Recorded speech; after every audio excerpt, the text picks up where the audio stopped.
No.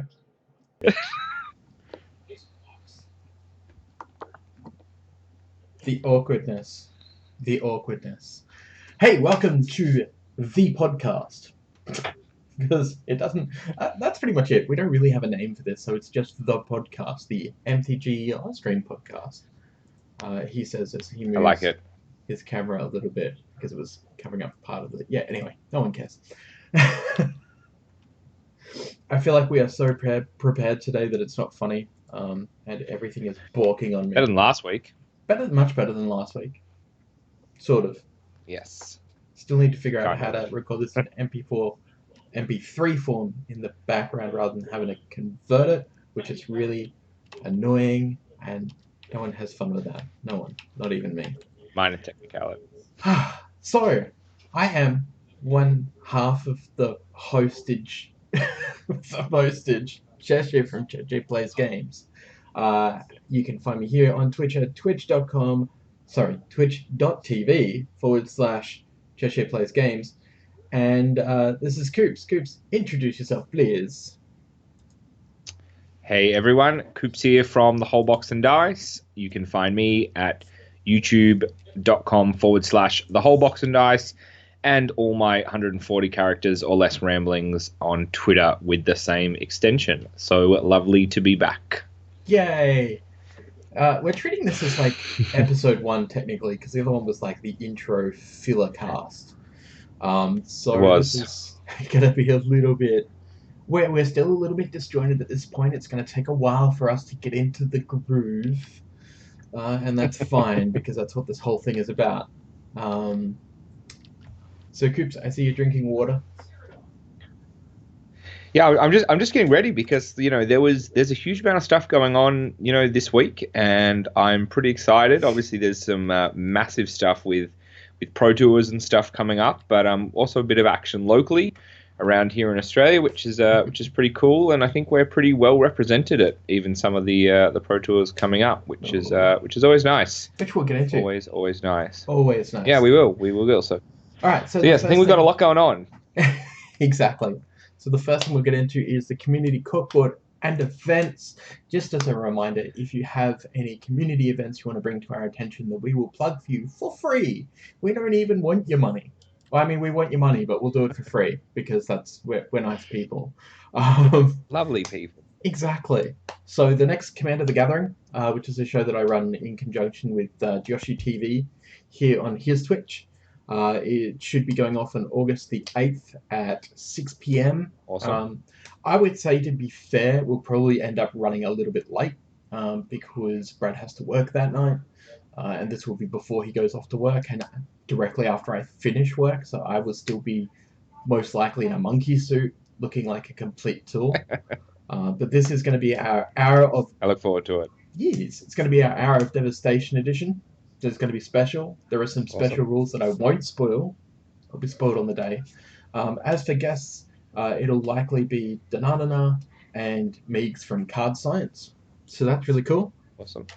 Have you got anything you want to bring up? Oh, I absolutely do, because we do have the first Pro Tour for Hour of Devastation on this weekend, and it is in Kyoto, Japan.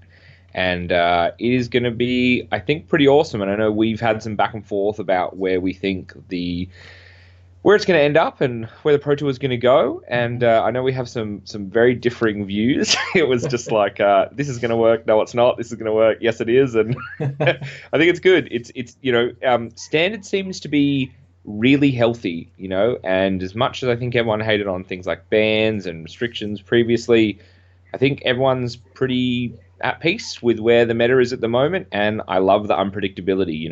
Is Red Dex wins? Is that going to win?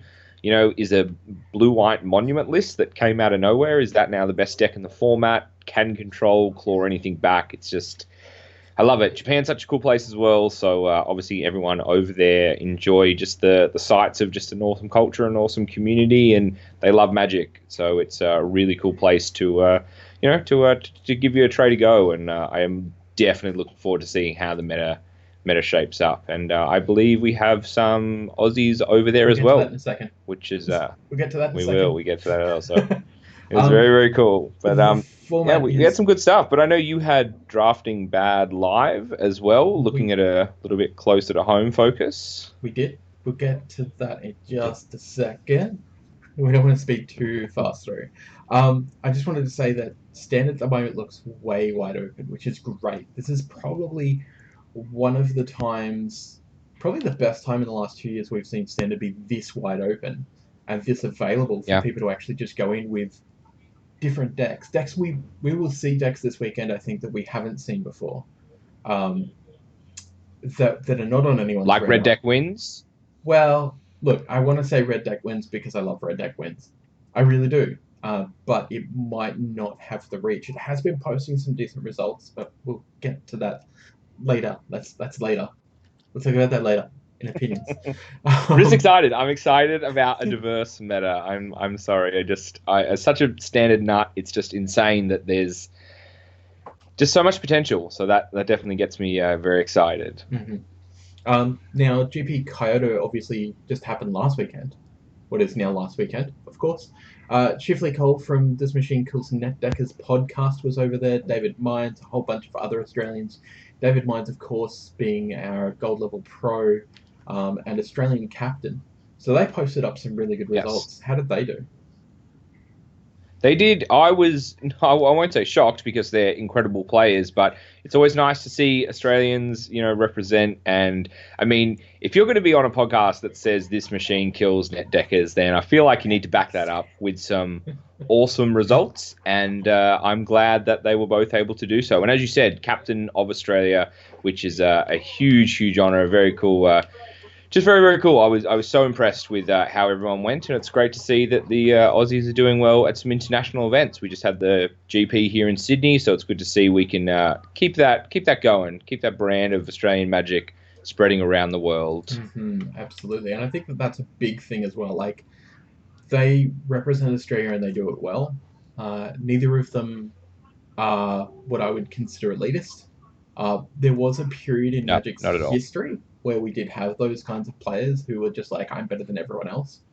I actually took one of them down many years ago at a Pro Tour qualifier, which was hilarious, because then he chucked dummy spat. He no longer plays, so whatever.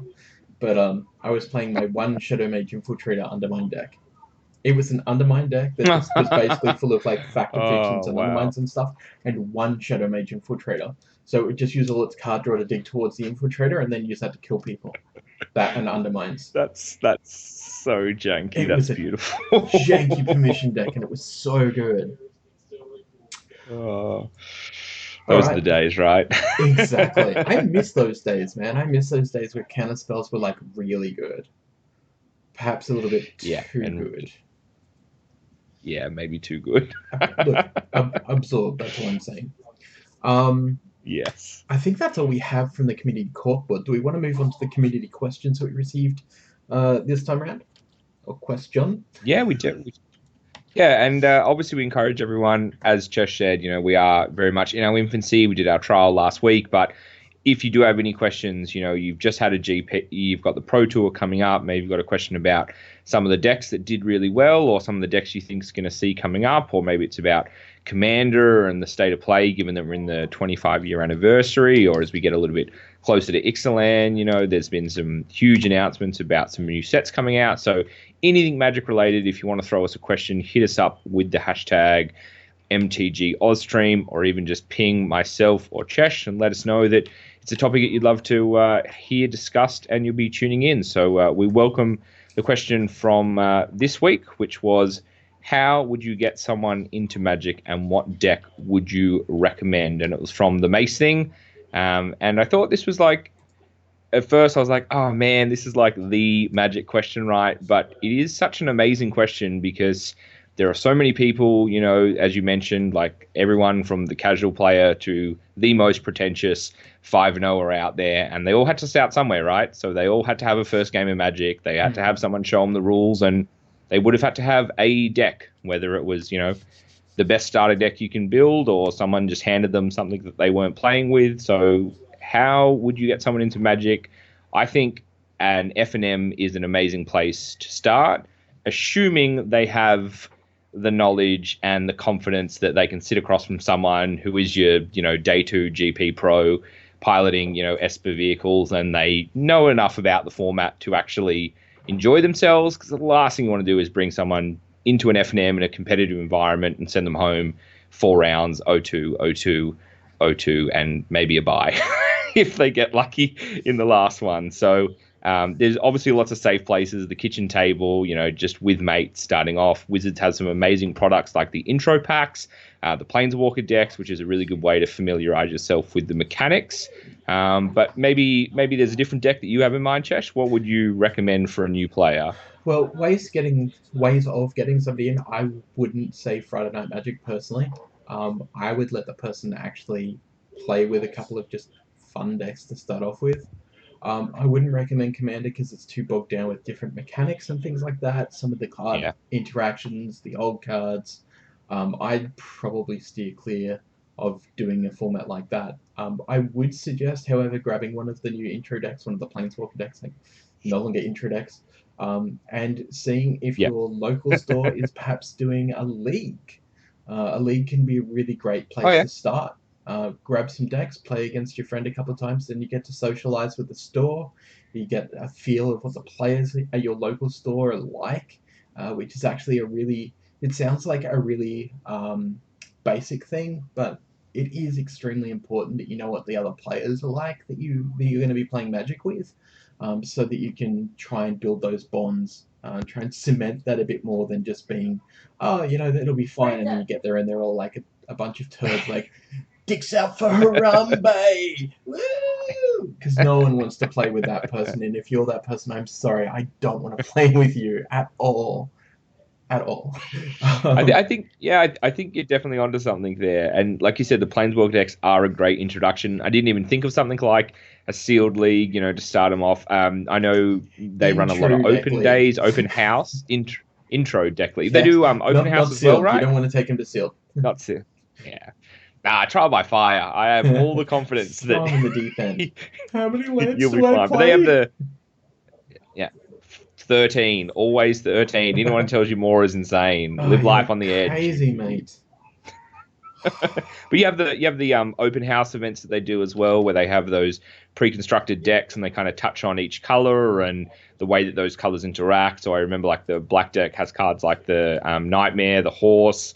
So it's very much about using your graveyard, and the red deck is a fast deck with Burn. The green deck hits hard late. The white deck's all about staying in the game with crafty tricks, and the blue deck's an interesting mix of interaction with your opponent's creatures without being at hardcore control. So they're often a great way. And I know my local game store keeps a couple of them on hand, so if you do get new players, they can bust out a game, and it's a really good introduction. And I'm sure there'll be players at your store or the store that's close to you that are happy to help you out. Not everyone's going to want to teach someone Magic for the first time, but I know at my store we have plenty of players who want to see someone else join into the community and are more than happy to offer up their time and their knowledge. That's fair enough. Yeah. I really don't like those the intro decks that Wizards do. I find them and again, they're fine for teaching a new player, but when you want to get that new player further into the game, start poking them with a bit of product. Don't, because they're gonna see all of these different mechanics from whatever the newest set is, and they're just gonna go, and it's gonna be all over.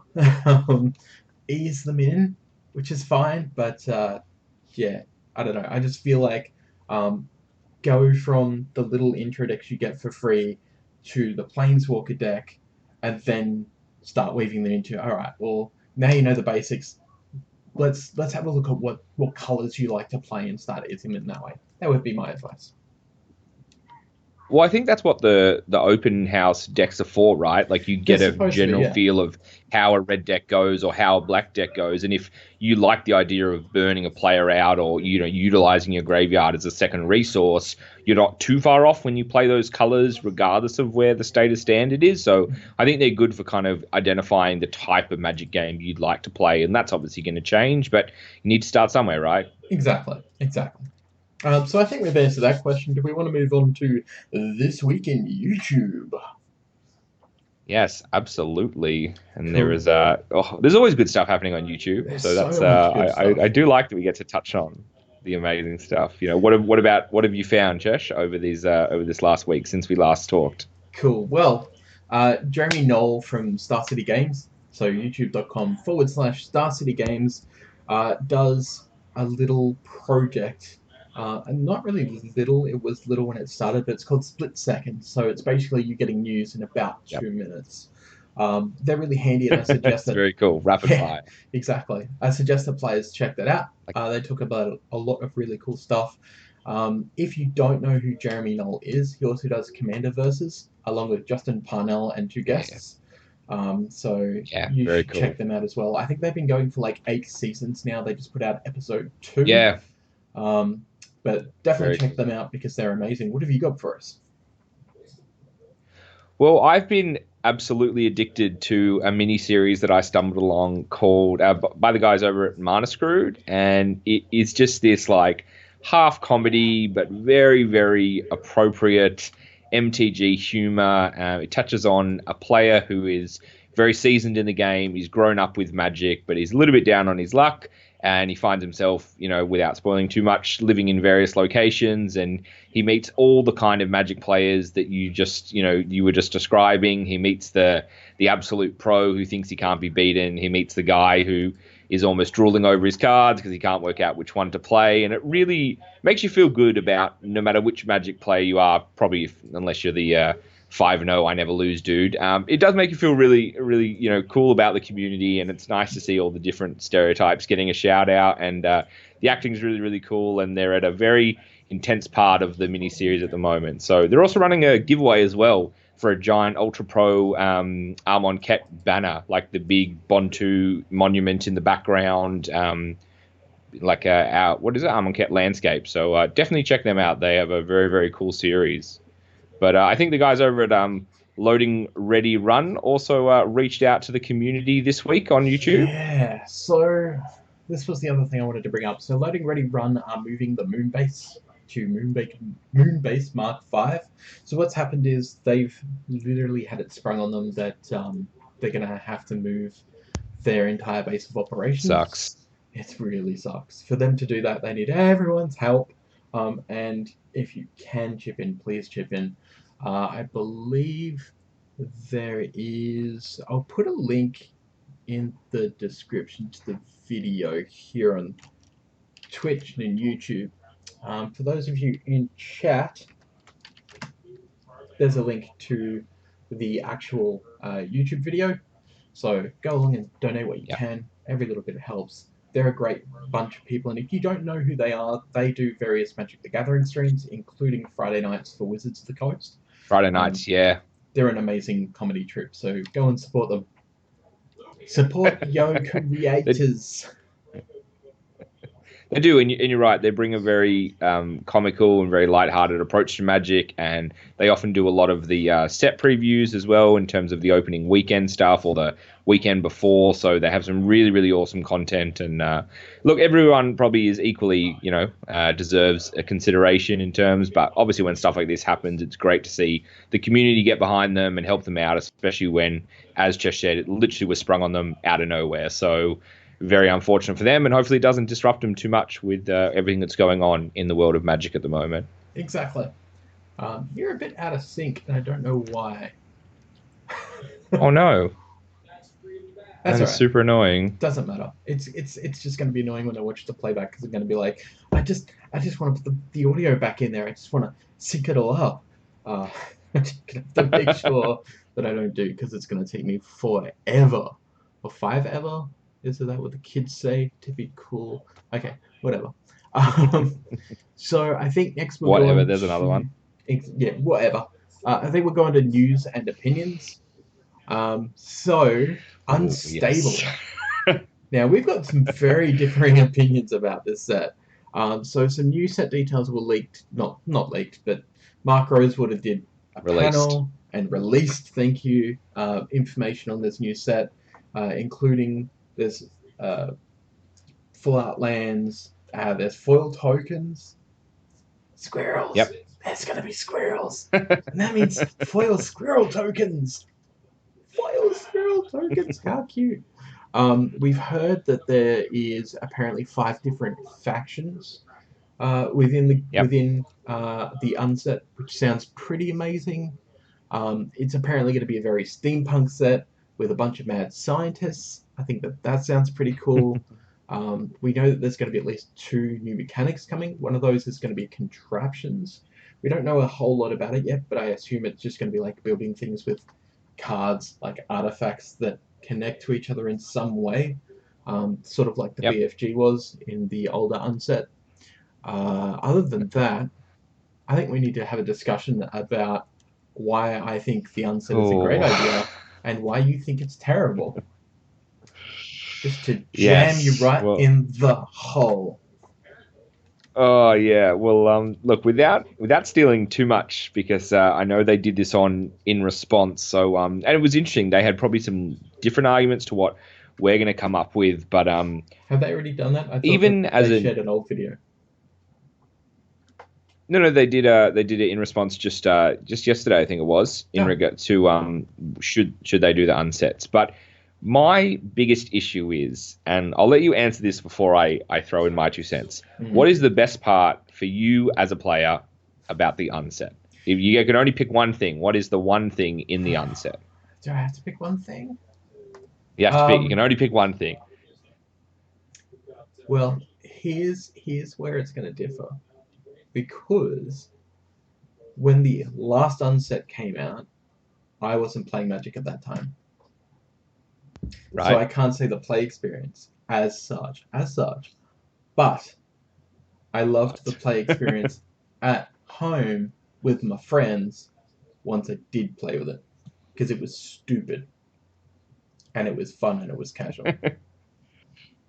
So if you could only play arch enemy in any combination of existing arch enemies or the unsets, what would you pick?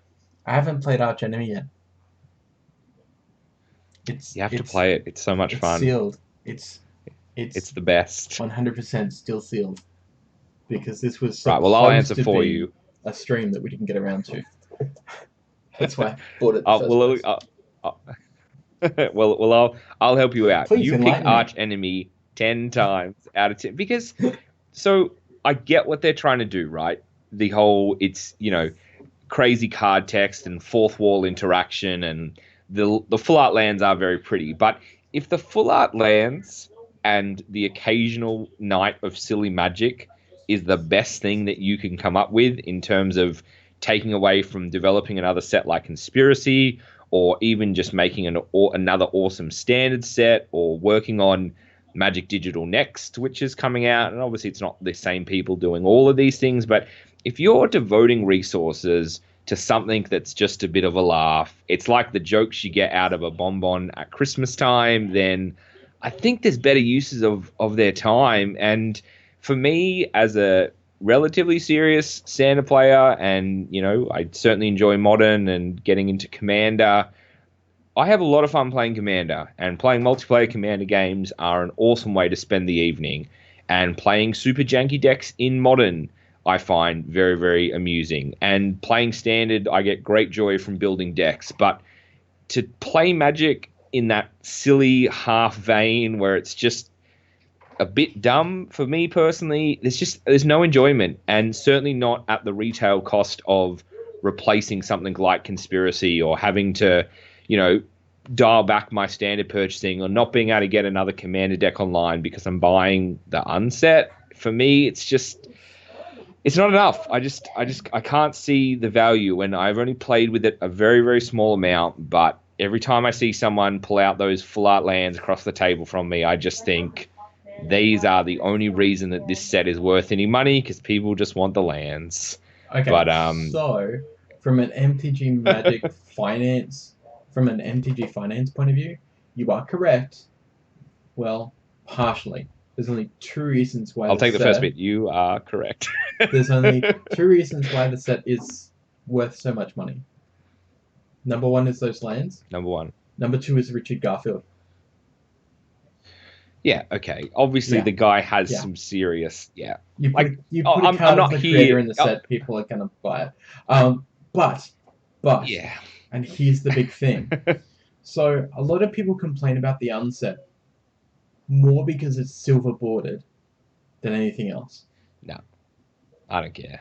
Everyone that I've spoken to has complained because it's a silver bordered product.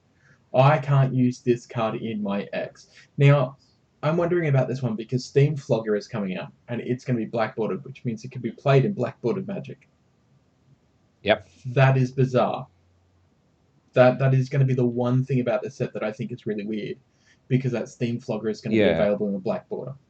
Now, I don't know if it has been before. I don't even care, because I don't play Legacy or whatever people like to whinge about because of the silver borders. Now, Legacy, Vintage. Exactly. Here's the thing, right?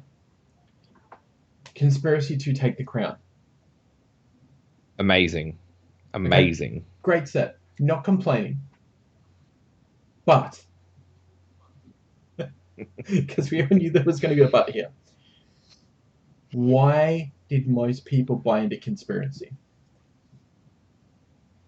Because it was refreshing while still being competitive, and the cards had value outside of the booster pack that you opened them in. Would be my guess. Okay, so when you compare that to an unset, where's the difference between the two? You can't use the unset in another application outside of the lands. Hear that? You hear that? That is why. And that is why I'm arguing against it. That's why I think the unset is cool. Yes, it's a jokey product, and I understand. Yes, I may like old Kevin Smith movies. There's nothing wrong with Kevin Smith movies. The new ones there is. I happen to like dick and fart and body jokes. I think they're hilarious. Except for the, don't pull my finger. I think that is stupid. But the biggest complaint that because I've been watching Twitter for the last couple of days on this, and the biggest complaint I saw were people going, I don't like it because, and the usual common complaint was either, I don't like the silly jokiness of it. Hello, you played Conspiracy, which is like one of the most broken sets ever made. Conspiracy to Take the Crown. Let's be real here. It is a broken set that's not designed for anything other than draft. With that. Yeah. When you can get a turn... Correct. What is it? Turn 2, turn 3 kill? Yeah, you can pull off some crazy stuff. You can pull off some really stupid shit, right? There's not much difference except the playability outside of that particular format of those cards. And that's where players were complaining. And do you know what? Complain what you want. That's fine. Here's my thing. So back in the day, and you'll probably remember, you might know about these actually, I don't know if you do, because they might be way before your time. There used to be Worlds decks produced. And they were a complete non-foil copy of top World decks, basically, from Worlds. And they did these every year up until, I think, the Sydney one, and they stopped at Sydney and didn't do any more. I am devastated. They're gold bordered. They can't be played in any other format, technically speaking, except Kitchen Table Magic and Commander. I loved those decks. They took them away because players complained because players couldn't use them in anything else. So my complaint here is that although unsets can only be used within the confines of their own thing, unless you make special arrangements with your friends, and I understand that, I think that, yes, we could have gone with another Conspiracy, that's fine, but I'm still all for the unset, because I'm going to go down to my local game store, and I'm going to draft like crazy, because I want to experience crazy shit. My local game store didn't actually, they did, I think, a week of Conspiracy, 2 days, and they were done. And so I missed out. That sucks. But okay, so you said that the sorry, it's just escaped me. So when you were just talking about it then, so you said one of the reasons was that there's obviously that self-containment, there's the craziness, and then they've tried a similar product with no playability in the gold-bordered World's Best, right? Mm-hmm. I can see why people were annoyed at that, because who is the market for that, right? And I know Pokemon do a similar thing, right? Where they print the world best decks not in foil, right? And they have a different card back. I don't understand why like who's that's different. But who's playing with these world decks, right? Like, in all seriousness, but you're playing that because you and your mates want to run Manaless Dredge against whatever the best thing kicking around at the time was, and you don't want to drop $600 or $6,000 across like 4 competitive decks, right? Bingo. So, did you previously, or would have you previously without it, would have you proxied those decks? No. So only because they are an official. Too much effort, right? But it's yeah, I just. But that's why I don't play proxy tournaments, because it's too much effort for me to proxy stuff. The thing with those Worlds decks were the fact that they were powerful. They also helped us to understand the game. Now, the other thing to remember is that when those decks were around, the internet wasn't as widespread as it is today. Even back then, it was still in its fledgling years. I mean, we're talking like, what, last decks came out 10, 12 years ago, maybe more. Actually, definitely more. Yep. It wouldn't have been 15 years, would it? It was before my son was It must be almost. So, yeah, actually, it might be 15 to 18 years ago. Yeah, it'd be close to that. Yeah. And so we were using those as more of a marker to understand how competitive Magic was working as well, because we didn't have the internet. Yeah. But in saying that, it's still that thing of like, I'm still going to buy the unset. I'm still going to buy into it because I want to have fun with it, and it means that I'm probably going to try and get some sort of undeck together, to play that with people, or just repackage it as undraft. Yeah, and there's definitely value there, right? There's definitely value. It's just not value that I want to be a part of. And this is the point I wanted to make. It is, as it is here with the screens on either side, it's a 50-50. 50% of people are all for it, and 50% of people are like, this is a waste of my time. Why are you doing this? Why don't you just put out something like Conspiracy so I can make all the money? Like, I think it's the fun though, right? Is it about the money? Are people really cracking Conspiracy to turn it into? So many people were whinging because they can't crack unsets for money. Like, they're like, well, the lands are going to be like way over cracked. There's not going to be any finance in it. They're not looking at it like, well, actually, this is just a fun product that's being put out so people can have some fun. Because at Magic's core, it's a casual game. It was never originally intended to be a tournament-level competitive game. So this is their way of going, well, look, we do so much serious product. We just kind of want to do something a bit different that we haven't done in a very long time. I think it's been a decade since the last unset, maybe more. So it's been a long time. Look, I as long as it doesn't affect the natural balance of Magic, and I'm okay with it. I personally am not going to be diving into it with my millions of dollars, but I get why people want to do it, and that's, like you said, that's the beauty of it. It goes both ways, and there's it's nice to disagree but understand where both people are coming from, because then and not dogpile each other over either. So yeah, and look, if you are one of those people on Twitter, and like you said, you've been watching it pretty closely on Twitter, as have I, and like anything, when a ban comes out, when a rule change comes out, just like, don't crap on people that have an opinion. Have a bit of respect. Like, yeah, don't be a dick. Fair enough. If someone says, I don't like it because I don't like it, I think that's a horrible reason. If someone says, I don't like it because of X, go, hey, maybe I don't agree with that, but you at least formulated your opinion into words. Like, what it's like, at the end of the day, we're a community, so you got to take with the good with the bad, right? And this is just one of those good with the bads. Exactly. And in the unset, foil squirrel tokens. I'm just saying, foil squirrel tokens. If people, there's two things. So if there's a bear token, a bear card, if people want to send those to me, I'll happily accept them. If you've got any foil Zurax out there, I'll accept those as well, because I'm going to build Bear Force 1.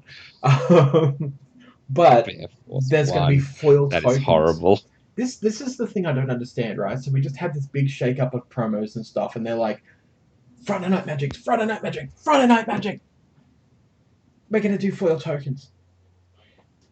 Yeah. But now they're putting them in the unset? Why? Yeah. That's the point here, though, that really confused me.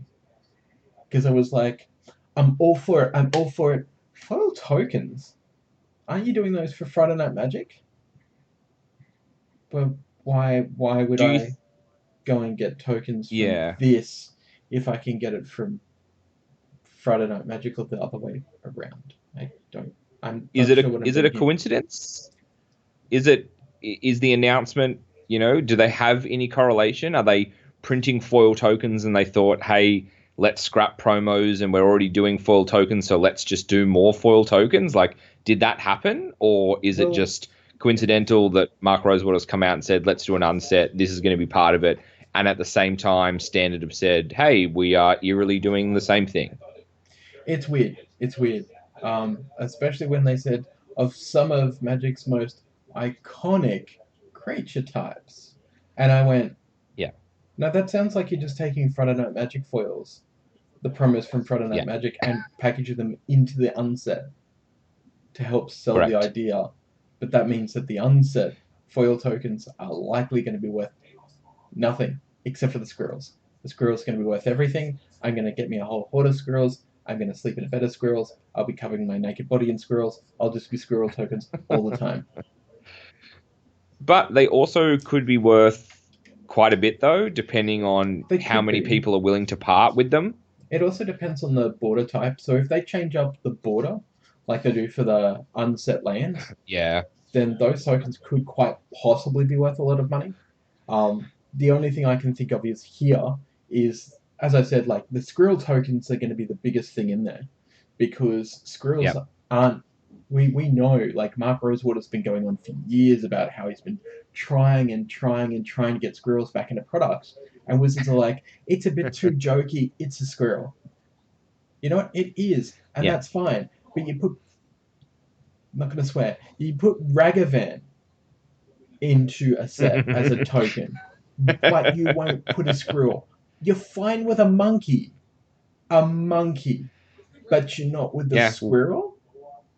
Yeah, well, like, you had just Kari Zev, one of the legendary creatures from Aether Revolt, had the monkey, so, like, that was Ragavan, so for no reason. Like, it's not a huge... Yeah. It could have been anything. Like, it wasn't a parrot either. No, I was like, what, are we going back to Pirates of the Caribbean? We called the monkey Jack. Like, well, we are going back to Pirates of the Caribbean. We're going back to Land Before Time meets Pirates of the Caribbean. It's like Littlefoot and Johnny Depp. Dino Riders, personally, but yeah, okay. But I figure that they're fighting against each other rather than with each other against each other. Dino Riders was awesome. Huge shout out to Dino Riders. That was an amazing show. Oh yeah, that was cool. And Lone Star was pretty cool too. Anyway, let's move on. Pro Tour spec. Do we want to do some speculations? Yes, we do, because like we touched on this early, and I had to be reined in because this is what really just because you wouldn't shut up. Well, like, it's just I understand, like, obviously you play a lot of Commander, and you do a lot of limited stuff, and you do a lot of stuff on stream, but my core is Standard, and so when we were in a dark place a while back, right? We were in a dark place where it was, hey, do you play Inspiring Vantage turn 1? Oh, I'm versing Mardu vehicles and I'm going to lose, right? Like, that was it. And from, a result of the bans, a result of a whole bunch of sets being made available to us, we've got decks popping up like the Blue-White Monument deck. We've had Zombies, which was apparently dead in the water with the release of Hour of Devastation, still 5-0ing and still kicking around. There's 3 red deck wins going around. There's a Eldrazi build, there's the Let's Kill You by turn 4 or I'm Dead build, and there's the Let's Try and Flirt in between. Like, it's such a healthy meta, and, this is what gets people energized and re-engaged in a format like Standard, because it's not just, oh, you don't have a playset of Gideon, ally of Zendikar, you're going to lose. Like, now it's you got to have a playset of Chandra, Torch of Defiance. But that's a separate issue. I think if I was to pick a deck that I thought is going to take this out, I think that there is room for a blue-red control deck to actually do very, very well in this Pro Tour, and probably doesn't even want to consider splashing for Bolas. Right, well, here's where we're going to differ. And I'm going to read you out something. And it is a full deck list from the most recent MTGO Standard PTQ. This one is called Scarab God -Zombies. Yeah. Now, there's a reason I'm bringing this up as well. So, 4 Choked Estuaries, 4 Fetid Pools, 4 Sunken Hollow, 11 Swamp, 2 West Vale Abbey, very important, 4 Amit Eternal, 4 Crypt Breaker, 4 Digraph Colossus, 4 Dread Wanderer. I hate all those cards. 4 Relentless Dead. 3 The Scarab God. And if you're not familiar, that is the blue-black god that works off zombies. So we'll get there in a second. 4 Dark Salvation. 3 Grasp of Darkness. 2 Negate. 1 Never to Return. 2 Liliana the Last Hope. Sideboard. Oh, wow. Okay. Yeah. 2 Fatal Push. 1 Grasp of Darkness, 3 Jace's Defeat, 1 Kefnet the Mindful, 3 Lay Bare the Heart, 1 Negate, 1 Never to Return, 2 Ob Nixilis Reignited, so crazy, and 1 Sky Sovereign Console Flagship. There's a reason I wanted to bring this up. Was that 3 Jace's Defeat in the sideboard? Yes, indeed it was. Right. 3 Jace's Defeat. I wonder why they play that against something like red UR control. I just can't put my finger on why you would play a counter spell that only counters blue spells and allows you to scry. Got any ideas? Look, is it to stop? It's obviously. Or maybe it plays into my argument that it's such a strong deck that it's already forcing sideboards to come up with an answer or be thoroughly smacked down. Well, it's funny you should say that, because in this particular PTQ, do you want to know how many of the decks... lost. Do you want to know how many of the decks made it to top 8 for UR? I'm going to hope there's at least 1. Nope. Oh, man. Azorius Aggro. Scarab God. That's crazy. Gruul Energy. Yep. 2 red deck wins. Yep. 1 Eldrazi Aggro. Nice. Another Gruul Energy. That's effectively the red deck wins, right? Yeah, pretty much. Oh. Yes. The Rakdos Control. Rakdos Control. And that was from the 22nd. So that's less 5 than a week days ago. Yeah. But I just wanted to point out how absolutely crazy it is right now, because it's so wide open. So as you would expect, the way the metagame's shaking down is that Mardu Aggro has fallen to 13% of the field. Is it Control has fallen to 4% of the field. 4%.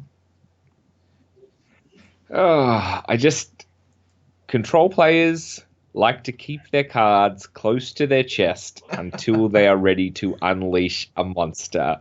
We don't need to flash around 5-0s like the aggro decks or these mid-range lists that look to use horrible blue and black cards.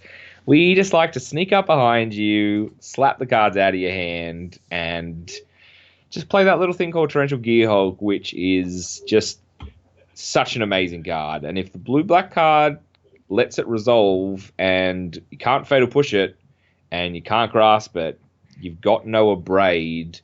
I like the chances. I like the chances of the UR list. And like you said, maybe it doesn't work. Maybe it doesn't work at all, but Control has a funny way of rearing its head when it shouldn't, and I feel like this is a time where the right Control list. We saw 4-color Bolas Control, right? Take out the SCG and it had like one Nahiri and had just random stuff in it. I feel like there's a more refined list that can make use of some very, very strong cards. But we will know in like 4 days' time, right? Mm-hmm. So there's two things here. The first one is any pro that you talk to will tell you that it is much different at a Pro Tour level than it is looking at something like a PTQ. And the reason being is because pros have more time than you and me to test. People grinding PTQs generally don't have as much time as pros to go and test. Of course. The card selection is different because of the, okay, we know that we want to play this deck. This seems to be our 50% or better deck, generally better. Although there has been times in the past where we've seen pros go, it gets 50% wins. I'm going to take it and see if I can top 8 it. Maybe I'll get slotted into right matchups. Yeah, of course. The reason that Scarab God deck was specifically heading out blue wasn't just because of the UR deck. It's also because of the blue deck that people had assumed was going to pop Monument. up. No, there's a straight blue control deck that uses what's it called? Kefnet's Control? Kefnet's the one that's like the 2 blue, 2 colors, still any permanent? Non-land permanent? Yeah, Kefnet's Promise. Yes. So there or was is it a Hour of Kefnet something or other? Yeah, that one. Yeah. So there was a lot of talk about that card. A lot of pros were starting to shake it up. And so for this particular PTQ, a lot of people started getting wind of, all right, well, if they're worried about this card, we should be worried about this card. And that's why Jason started going to the sideboard. So it wasn't just against UR, although UR was looking to cement itself as being one of the top decks, which it still might be. Yeah. It's hard to tell at this stage, but I'm personally barracking for Scarab God. It's I just realized it's Kefnet's last word. That's what it is. I keep getting the hour cycle, and I just so this is like, and I've played around personally. Like you said, nor you or I have the time to build and test decks like a pro does, right?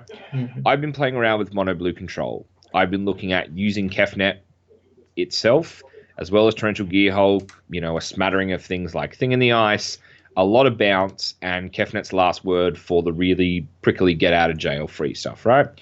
And even looking at something like As Foretold as a way that you can use Kefnet's last word to potentially have your lands tapped down and still get value that way, right? Or even casting Kefnet's last word from As Foretold.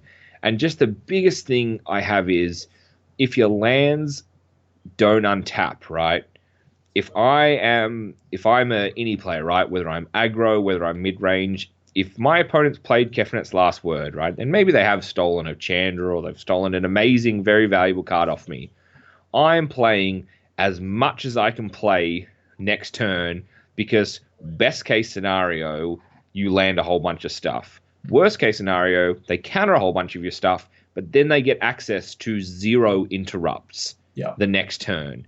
And it's like, do you want to let the Bristling Hydra resolve? Obviously not. Do you want to let a Spell Queller come down and catch something on the cast? Like, it forces control to have this horrible decision, and that's why I didn't like Kefnet's last word personally. So if decks are preparing...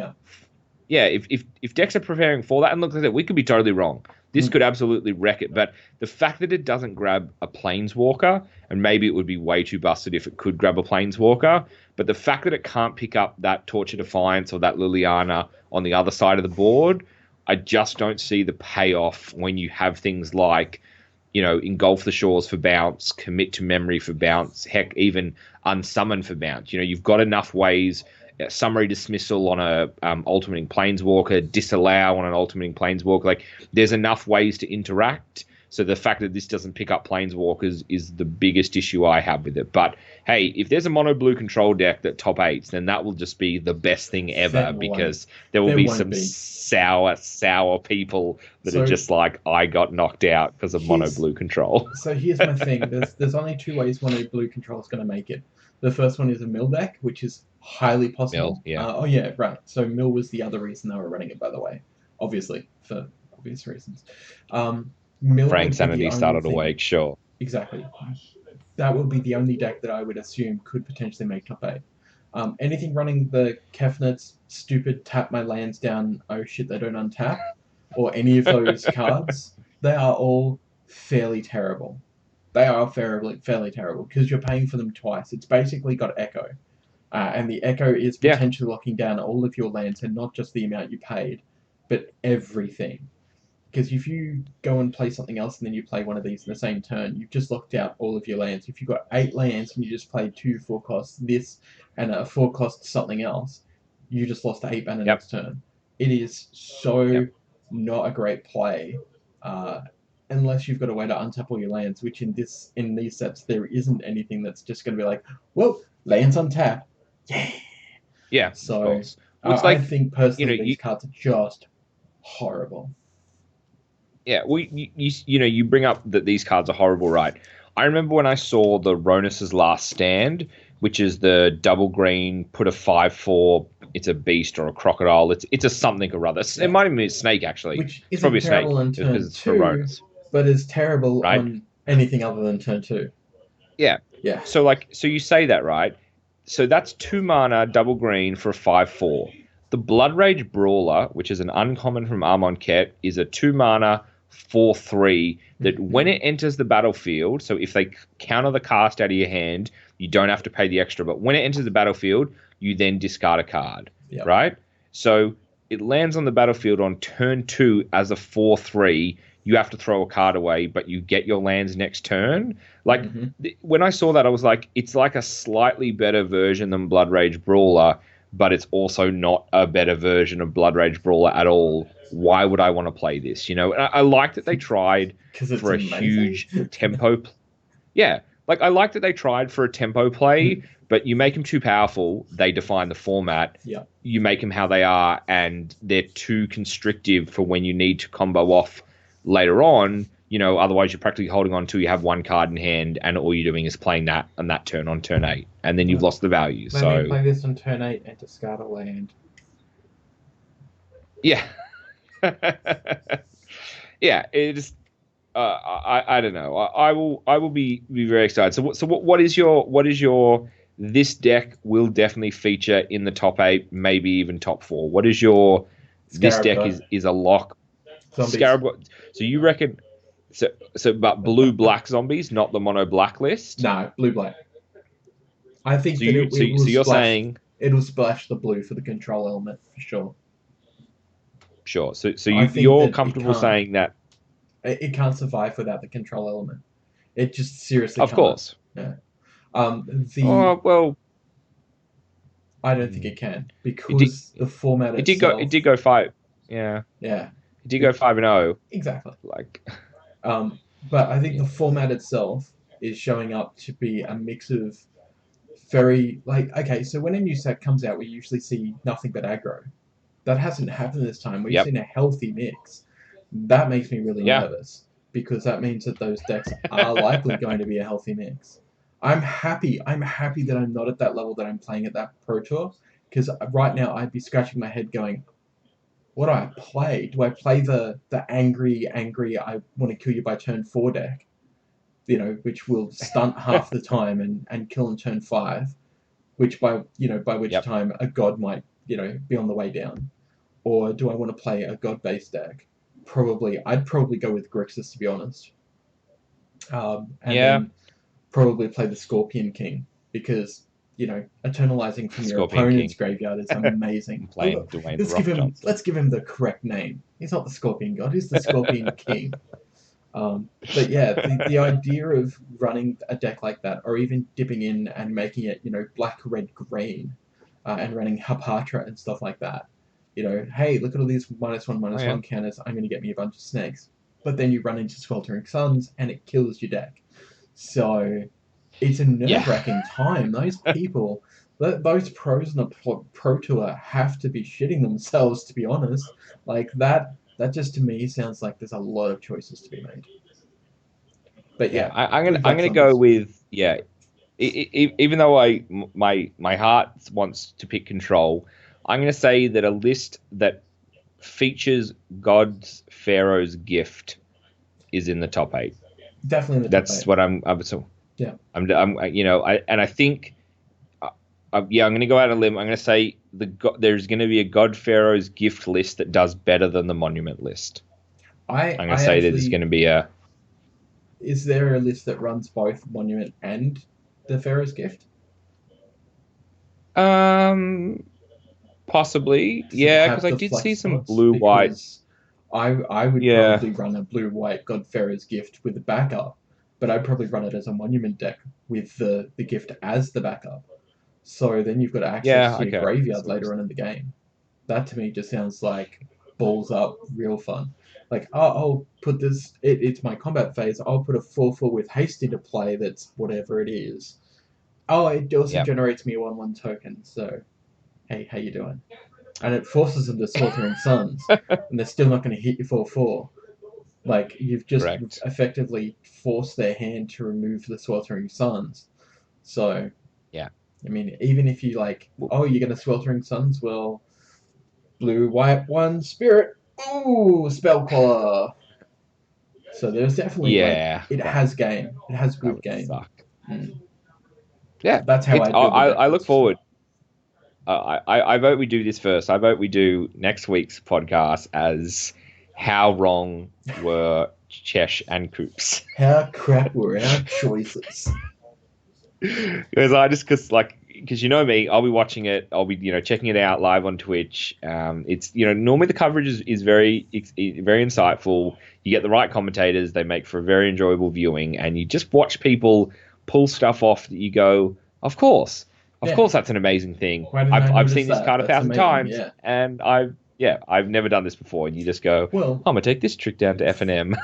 I think back when we did our MTG discussion for Hour of Devastation previews, and I'm fairly certain I said God Pharaoh's gift was a pile, that I didn't like its casting cost. It looked way expensive. I didn't know if there was anything I'd bring back in. Hello, Al, Angel of Condemnation, dude. No, Angel of Sanctity? Yeah, Angel of Sanctions. Sanctions. Like, yeah, right, okay. Whoops. Yep. But you did call Fraying Sanity and Solemnity though, so you did have some pretty awesome. Like we weren't 0 from 3. You had some. You definitely had some good ones. Yeah, I do that now and again. Well, you got to be right eventually, right? Okay, exactly. Like if you you got to get there. But no, it'd be cool. It'd be very, very cool. So blue-white for you, or blue-white God Pharaoh's gift? I'm just going to say there's going to be a God Pharaoh's gift towards the top, and I think if there's a list that doesn't run Monument and runs God Pharaoh's gift, that's going to finish higher than a Monument list. Right. Well, I'm going to say Black-Blue Zombies to top 4. I'm also going to say David Mines to hit top 8. Oh, okay. I would be more than happy. This is a tough call, and I'll tell you why. Because David Mines' history with Standard ain't so good. It ain't so good. He's a modern master. He is so absolutely tuned for modern. And I've actually discussed this with him. He's not real into Standard. He's just like, just play whatever. Like, it looks good, I'll play it. I don't know. I'll let the other boys decide. But I think that he can make it to top 8. I don't think he'll take out the Pro Tour though, because it's Standard.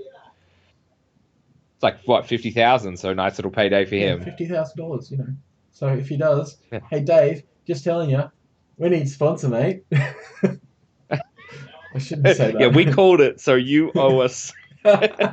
No, we will. Yeah. You know, knowing David, if he won, he'd just be like, "All right, cool. I'm gonna go back to work." Like, I might come down to Melbourne and visit you for a weekend. I'll just stay in like an ibis. He's such a humble dude. Like, it's hilarious. I think I've known him since he was about 12. So awesome. Yeah, it's been a long time. He was a weird kid. Well, fingers crossed. Weird dude, so we're weird people. Nerds. Fingers crossed for any Australians over there. Now, I'm going to switch to a different scene for just a second. Okay, cool. Okay. So we should... Okay. I wanted to test this because last time we did this, it went silent and didn't record my side of the conversation. And I'm real nervous about that. I'm actually real nervous that I'm not recording properly, but my mic tells me that I am. So we'll try this again, and hopefully we didn't just waste an hour. Card cam, yes. Alright, so I have a fresh, brand new pack of Hour of Devastation. Let me just bring up my card cam, which I'll likely have to edit on the fly. Where is my... Come on, Invocation Damnation. Just got to test to make sure. It's right there, okay. So hopefully this works, because at the moment it's coming up as a red dot, which makes me real nervous. Okay, so... It's not registering. Come on, you can register it. Yeah. It's not registering. I haven't loaded the set. This is some quality podcasting, people. Quality, 100% podcasting. There we go. Okay, it's coming up there, but it's not coming up in the system. That's brilliant. There we go. It's nice and big and right in the middle. It's full art land. That's great. Oh. Okay, well look, it's not an invocation, but Foil pretty planes. They look nice. I like that they just went with the one design. That's pretty, but I don't play white. It's real sad when I say things like that. Alright, so first card up, we've got Frontline Devastator. So it's 3 colors and a red for a zombie minotaur warrior. Afflict 2. And then it has 1 red, 1 colors. It gets +1/+1 to the end of turn, and it's a 3/3. It's alright. Yeah, it's definitely nice red filler, that's for sure. Mm-hmm. Unquenchable Thirst. Enchantment aura, enchant creature. When Unquenchable Thirst enters the battlefield, if you control a desert, or there's a desert card in your graveyard, tap Enchanted Creature. Enchanted Creature doesn't untap during its controller's untap step. It's a pretty high pick. Yeah, it's certainly nice to have something to take it offline, but obviously, yeah, you hope you're not first picking this or anywhere probably close to that. Yeah. There's lots of good stuff. I found that this is actually really hard to remove as well, so there's not enough enchantment removal. This can be devastating to a deck. Look, no one's going to laugh at you for playing this card. Yeah. No one's going to make fun of you for playing this card. Absolutely not. Next one is Mummy Paramount. We've spoken about this one before. 2/2 zombie for 1 white and 1 colors, and whenever a zombie enters the battlefield, it gets +1/+1 to the end of turn. It's good. I just not a. I'm not a fan of the card. I'm not a fan. It's zombies. No, I hate playing zombies. I love playing zombies. It's amazing. Next card, Lethal Sting. Not that good. So 2 colors and a black for a sorcery. As an additional cost to cast Lethal Sting, put a -1/-1 counter on a creature you control. Destroy target creature. Solid removal. Solid removal, absolutely. It's. I would say it's. I would pick that over picking the Unquenchable Thirsts. If they were the 2 cards left, or even at the start of the pack, and the rest of it was rubbish, I'd be taking the Sting over Thirst. I think it depends on which deck you're playing as well, because if you're playing the blue-red deck, you're probably still gonna, I'll splash for Lethal Sting. I'll splash for Unconditional Destruction. Beneath the Sands, 1 green, 2 colors, sorcery. Search your library for a basic land card, put it on the battlefield tapped, then shuffle your library. Cycling 2. It's fine. Yeah, it's proving itself to be better and better as we go along. Yeah, for the ramp. We've got a Grizzly Survivor. So 1 black and 2 colors, creature Minotaur Warrior. Whenever you cycle a discard card, it gets +2/+0 until the end of turn, and it is a 2/3. Nothing special. It's fine. You know what they say? Life goes on. 1 green, instant, gain 4 life. If a creature died this turn, in other words, morbid, right? Morbid, wasn't that the key word? You gain 8 life instead. Yeah. This is trash, put it in the bin. Just last pick this if you have to. like unless you somehow manage to get into that green-white deck and you've pulled a Crested Sunmare and you just want to instant speed way to gain life in your opponent's turn, like that's the dream you have to be living for me to say, fair enough, I see why A, you picked this, and B, you're running it. Exactly. Next card, Ruin Rat, which is the name of my 80s punk band. It is 1 black and 1 colors for a creature rat. Death touch. When the Ruin Rat dies, exile target card from opponent's graveyard, 1/1. It's fine. It's good. It's not terrible. For getting rid of that, yeah. It's nice to slow down some decks that want to abuse the graveyard, but it's just a decent card to play. There's nothing amazing about it. Exactly. It's no gigantic titan. 4 colors, 2 red for a 5/4 elemental. Yeah, you see what I did there. It has menace and cycling too. It's you'll be surprised. You'll put it in your deck and you'll go, oh, I actually played that cycle. It's gonna cycle it most of the time. Yeah, it's of course, fine, but in a pinch, like every deck 6 mana. Yeah, you got better things to do with every your time. deck. Yeah, but it has menace, right? Yeah. So like, I would rather run this over the I'd rather run it over the Manticore. That's just me personally, because I hate cards that are forced to attack every turn. I don't think I'd play either. I'm terrible. You need a finisher somewhere. You need a finisher. That is true. We've got Appeal to Authority. So the first half is a sorcery for 1 green. Till the end of turn, target creature gains trample and gets +X/+X, where X is the number of creatures you control. Hilarious thing about this card, the fact that it's in green-white, which means cats. Yes. Very much means yes, it does. Authority. I actually don't mind it. I like this card. Authority, 1 white and 1 colors. Aftermath. Tap up the 2 target creatures your opponents control. Creatures you control gain vigilance until the end of turn. Hey, how about those vigilance lifelink 2/2 cats, where one of them's going to get +S/+X, which is the number of cats, and if you've got a Pride and a Regal Caracal, then I don't want to think about it because everything just got crazy and it just got big, and now you got like 4 cats out, so it's going to get +4/+4 and +1/+1, and my brain just exploded. Great yeah, card. If I actually just it'll probably be up tomorrow. I just did a green-white cat tribal deck, and I really looked at this card. Because I just couldn't. I think there.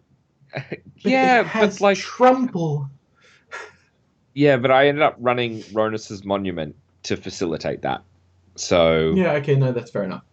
Yeah, especially when you're playing like one lifelink cats, I'd be guessing, which is basically like it's easy to Look at my almost giant growth. 1 mana for a 1/1. It gives something else +2/+2 and trample. Like that's actually pretty good value. Next card is we have a lot of fun.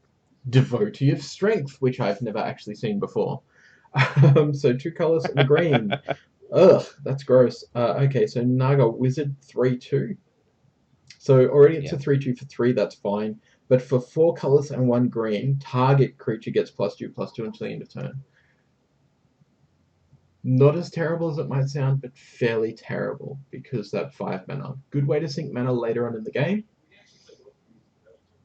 But it's a 3/2 for 3. It's fine. I'm gonna err on the other side of this, and I'm gonna say a 3 mana 3/2 that for 5 mana can become a 5/4, and the fact that you can pump something else and you can keep this back, I actually really like this card. I would pick this not over like tons of cards, but I'm never sad to see one of these wheel back around. I think they're good cards. It's the thing with trample, isn't it, when the desert's in there? I would pick that over this any day. I wouldn't. It becomes a 4/2 with trample. This is still only a 3/2 until at least turn 5, if they haven't already dealt with it. I thought the deserts would be trash, and they'd be easily. Yeah, I thought you'd be able to get your hands on them easy. I see people picking deserts quite high when there is trash. So I would say because of the fact I pick them on 5. I pick them on 4 or 5. for sure. Yeah, real easy. Even sometimes at 3. Yeah. Like, if I'm if you going, had I know where trash. my first color is at least. Oh, there's a desert coming around. I don't care what the desert is. If it's in my color, I'm going to pick it out. Because it's just like, so good. Especially the cycling ones. They are the best. Yep. The other ones, not for sure. so much, to be honest. But yeah, the cycling ones for sure. Depends on, Oh, we've got one of my favorite uncommons, and this has been going gangbusters. This is Supreme Will, and it is supremely good at 1 blue and 2 colorless. Instant, choose one. Counter target spell unless its controller pays 3, or look at the top 4 cards of your library, one of them into your hand, and the rest in the bottom of your library in any order. Gold. If you've got these in foil, hang on to them. They are going to be legal for a while, and the foils are just going to keep going up for now until something better is printed in standard or until it rotates. Because this is great. And this is a standard card that I'm proud to say is bloody amazing because of its modal. Yeah, I don't, like, in terms of a draft, I don't want to see, or I'd love to see someone take this ahead of me early on, because hopefully that means they've left something good on the board. But I saw, like, there's the black one, Doomfall, which I count as pretty similar. I like that it has 2 applications, but yeah, I find so often you're just paying 3 mana for an Anticipate, effectively, with an extra card. When it comes to standard, though? Oh, yeah, when it comes to standard, you're seeing it in decks for sure, 100%. Just in draft. In draft, I don't tend to go with counter spells. No, I know. Because I'm a weirdo. I don't do counter spells in draft because, like, unless I really need to or unless I'm playing the colors, because I just find that they're a bit of a waste to sit back on that mana when I could be actually proactively affecting the board rather than reactively trying to take out an opponent's threat. Like, I get it, but unless I have a substantial board already, unless I have enough on the board to make me feel like I'm protected. I saw someone on Reddit when the cards were first being spoiled that said, this card's trash for constructed, but if it had cycling 1 blue, it would be playable. I was like, if you had a 3 mana counter spell for pay 3, and then you had a 3 mana Anticipate with an extra card, or you could cycle it, this would be the dumbest card. People would just look at it how and go, much do you want to pack onto a card? Yeah. This was cycling would be terrible. No one would. No, if it had cycling, it would be way too much value. The fact that you could throw it away for 1 and draw a card, or counter a spell, or pay the extra 2 to Anticipate, that's, like, way too much value. That would be insane. Criminally insane. Can't do that. People would complain. That's what I was trying to get at. Speaking of complaining, we've got a hollow one. So it is traditionally 5 mana for an artifact creature golem. For 4. It costs 2 less for each card you've discarded or cycled this turn. It itself has cycling for 2. Smells like money. No, it smells good. I don't know if it's any better than things like, the appeal to authority kind of thing, or even like a Supreme Will. Like, I would probably be picking this around about the same time. I get why the card has value, but if you're paying 5 mana for a 4/4, you'd consider that to be a pretty bad deal. Look, if you can cycle a desert and play this, great. That's an excellent turn. But I've picked this card in draft a couple of times, and I've kind of been caught out with top decking it, and you don't really want to wait for the value to play it. And then there was, like, Colossopede was a common, right, in the last set, which was a 5 mana 5/5. So the fact this is a 5 mana 4/4, I get that it's cool, but I always thought the art was on this thing was weird as well. It reminded me of, like, the guys that are, like, spray painted with gold and they're like a statue. It always just looked like that. Yeah, I'm having a hard time with this. But hey, there are worse rares. I want to like it, but at the same time, I just don't like it. So there are worse rares. I think that we'll see it more affect Modern, unless cycling continues into the next set, which I highly doubt. No way. Maybe, but unless there's some good discard effects, I think at the moment this is as good as it gets, and it's just not good enough for standard. It's just a little bit outside of that, unless somebody brings to the table a really good cycling deck, which we might see at the Pro Tour. But until then, Yeah, like I would say there's probably only about, I don't know, 8 or so rares that I would think are worse than seeing in your first draft pack. You know, like I'd pick it over things like a Ketra's Mercy or any of the deserts, Solemnity, for example. But I'm not pumped to see it as my rare, that's for sure. Mm-hmm. All right, so we've got Proven Combatant. This is 1 mana for a 1/1 with Eternalize for 6. Yeah, it's a nice filler. Pick it last. We've got a Dauntless Aven. Now, this actually is a surprisingly high pick for me. So it is 1 white and 2 colors for a Bird Warrior that's 2/1, flying. Whenever it attacks, you may untap target creature you control. This has been surprisingly good for me. Every time I've drafted this card, I have not regretted it, not once. It's a really solid card. So you saw this on, Exert creatures, right? Mm-hmm. Exert it when it attacks, untap target creature. The fact that you get this without having to exert, I am a big fan of the Dauntless Aven. Exactly. 1 toughness, 2 toughness, that makes no difference. If it was a 2/2 or a 2/1, who cares? Like, you're dead regardless. So I will happily pick this card high up the pick order, especially if I can get into blue-white flyers. Exactly. Next one is Blur of Blades. So it is 1 red, 1 colorless. It likes to think that it's not what it is. You didn't see that. Blur of Blades for 1 red and 1 colorless. Put a -1/-1 counter on target creature. Blur of Blades and deals 2 damage to target creature's controller.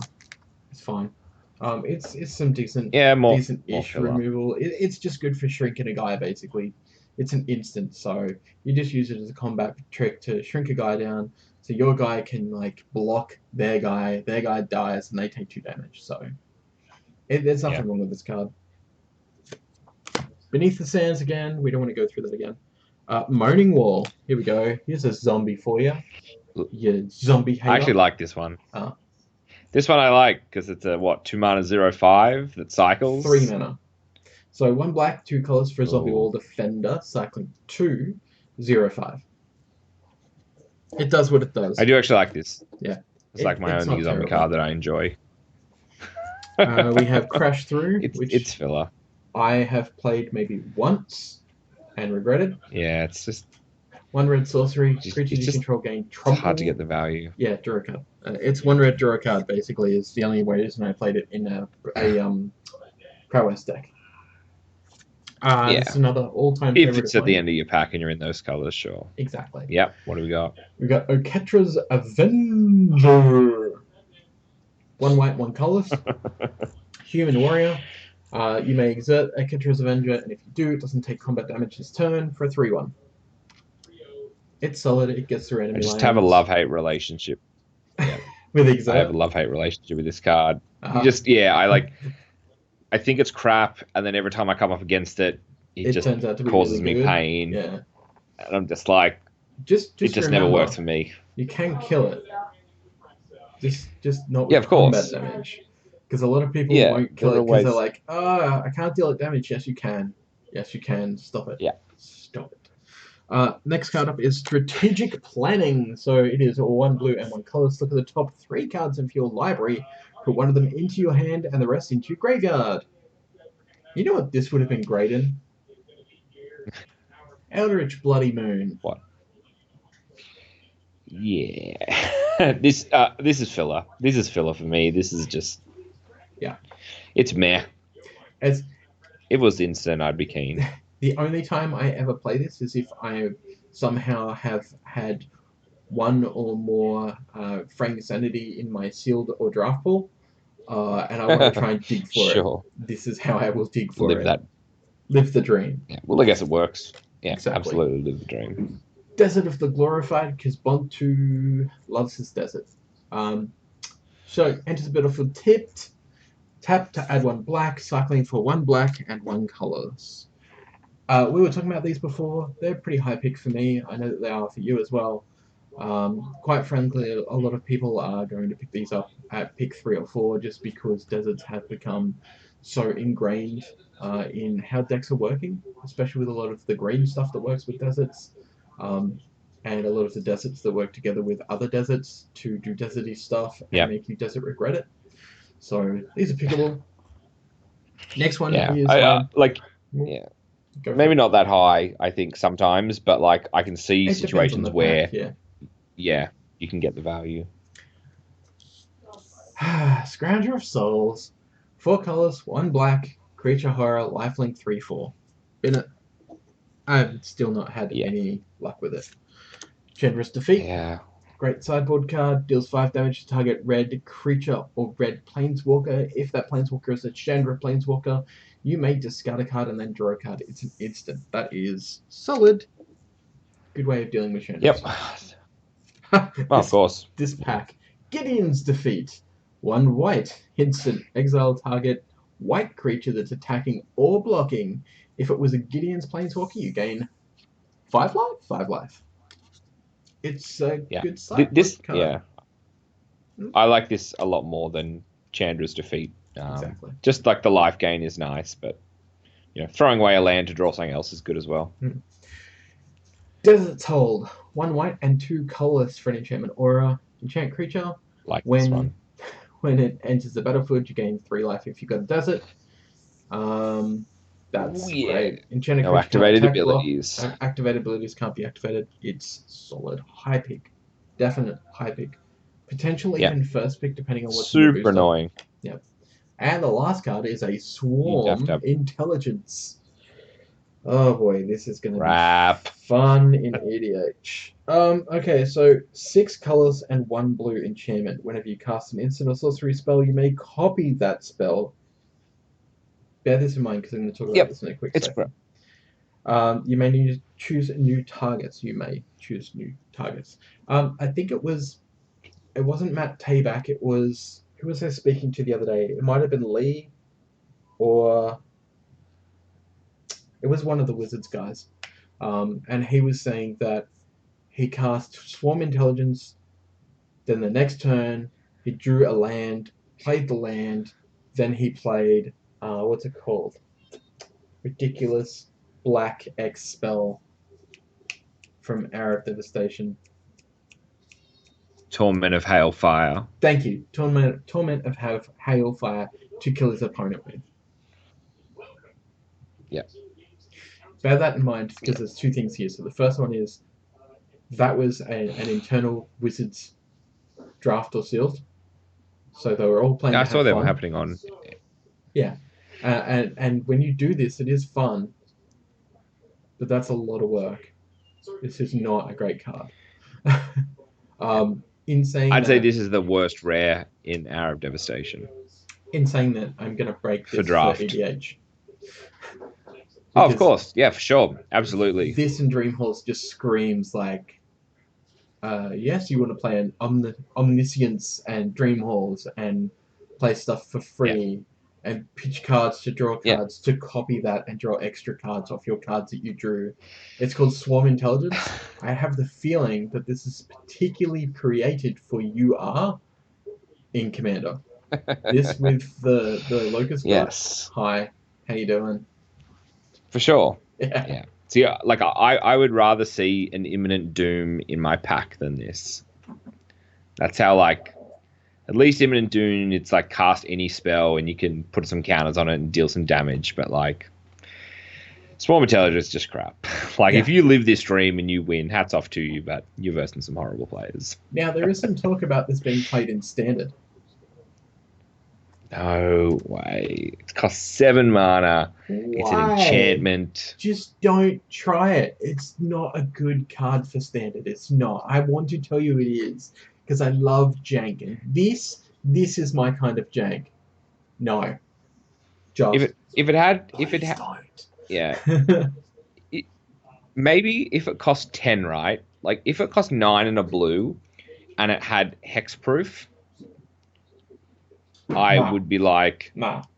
Well, even if it cost 7 and it had hexproof, I'd be like, okay, amazing, get it out on turn 7. But like, you should be well and truly in command of the game as a control deck. Why do you now need to copy spells? Yeah. It's not even win more. It's just like, this is just greedy. You've just wasted a slot in your deck. That's why they call it win more, because there's no point in having it. Even if you're playing UR and doubling burn, there's no reason. Why are you doing that though? Just play an X spell and kill your opponent like the turn before. Like if you're playing enough X spells to burn your opponent out, you should have had them dead already. Like there's no reason you would still have your opponent alive in turn 7. In fact, remove blue from your deck if you're playing red and you're playing burn, because this isn't the age of counterburn. This isn't Sulphurous Blast. We don't have those cards anymore. I miss those cards. Would you play this card if it was... Would you play this card if it was when it enters the battlefield, you may cast an instant or sorcery for free from your hand? No. Not even if you could free cast any instant or sorcery? In standard, no. So you could play blue-white control and drop this and free cast Fumigate. Why would you want to play this just to get a Fumigate on turn 7? Oh, I'm just saying, being able to maximize a 5 or 6 or 7 mana spell after dropping it. Fumigate's a bad example because you don't want to double copy it, right? But I feel like what about double cast Hazoret's Undying Fury and just live the dream? Well, that is the dream, but we saw the percentages on that from the percentages are so bad. So bad. It is terrible. Super annoying. It is. All right. Well, switching back. There we go. We're all back. Yeah. That's it. I think we've gone through everything. Yeah. Yeah, pretty much. We've answered our questions. If you have any questions, remember that you can either at MTGAUStream on the Twitters, you can at Whole Box and Dice, or myself, Cheshire Plays. You can also email us. The email address to find us is mtgaustream@gmail.com. As you will see, we did do recently a Drafting Bad Live, so go and check that out. That was a lot of fun. There's on the YouTubes at the moment. If you just search for Drafting Bad Live, you should be able to find it, because we don't have enough followers on YouTube at this point, because this is a new YouTube account for MTGAUStream that we'll be collectively running with our different stuff. Yep. Yeah. And if you are here right now listening, watching, thank you very much. We really appreciate it. Hit that follow button or subscribe button depending on which medium you're on. And there will be some links down below that you can follow back to some of the videos and the list of those decks on MTG Top 8 that we talked about for the Pro Tour. Absolutely. Cool. It was a lot of fun, as always. As always. So just remember, actually, do you have a catchphrase? Yes, it's let's crack an invocation every time we open a pack. No, I just have peace. I just like good old peace. It's just a beautiful way. Don't open whatever that card that we just saw was. Swarm Intelligence. That was my new catchphrase. In foil. This one wasn't, luckily, but... No, I cracked 2 of them. I got one in my pre-release promo, and then in my first pack was a foil one. I was like, I hate you, Wizards. Well, but no, look, mine would be peace. The one card that I still need is the damn Scarab God for my commander deck that I'm playing in less than 2 weeks. So that's annoying. Cool. Okay. Well, I got one of them. I want it. Send it to me. So that's it for us. So whoosh! Thank you so much for following, and keep cracking packs or equivalent. I switched. It's okay. I'm not gonna